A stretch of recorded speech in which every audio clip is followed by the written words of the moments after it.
Breaking news చూస్తున్నాం. ఏపీలో mega డిఎస్సిపై మంత్రి నారా లోకేష్ కీలక ప్రకటన చేశారు. ఎన్నికలకు ముందు ప్రకటించిన డిఎస్సికి దరఖాస్తు చేసుకున్న వారికి మెగా డిఎస్సిలో ఫీజు మినహాయిస్తూ ఉత్తర్వులు జారీ చేశారు. వారి నుంచి ఎలాంటి ఫీజులు వసూలు చేయకుండా, ఎలాంటి విమర్శలకు తావు లేకుండా మెగా డిఎస్సిని పకడ్బందీగా నిర్వహించాలని ఆదేశించారు. సచివాలయంలో టెట్, డిఎస్సి నిర్వహణపై అధికారులతో సమీక్షించారు. మెగా డిఎస్సిలో వయో పరిమితి సడలింపుపై చర్చించి తగు నిర్ణయం తీసుకుంటామని మంత్రి తెలిపారు.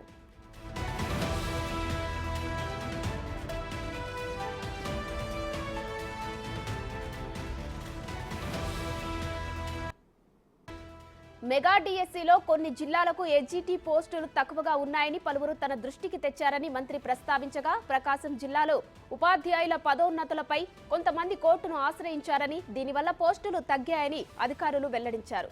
అనంతపురం, శ్రీకాకుళం, నెల్లూరు జిల్లాలో న్యాయపరమైన వివాదాలను పరిష్కరించి పోస్టుల భర్తీకి చర్యలు తీసుకోవాలని మంత్రి ఆదేశించారు. పాఠశాలలో మధ్యాహ్న భోజన మెను ఎలా ఉండాలో తల్లిదండ్రుల నుంచి అభిప్రాయాలు సేకరించాలన్నారు. ప్రైవేటు పాఠశాల అనుమతుల రెన్యువల్ విషయంలో అనవసర ఆంక్షలు విధించవద్దని లోకేష్ సూచించారు.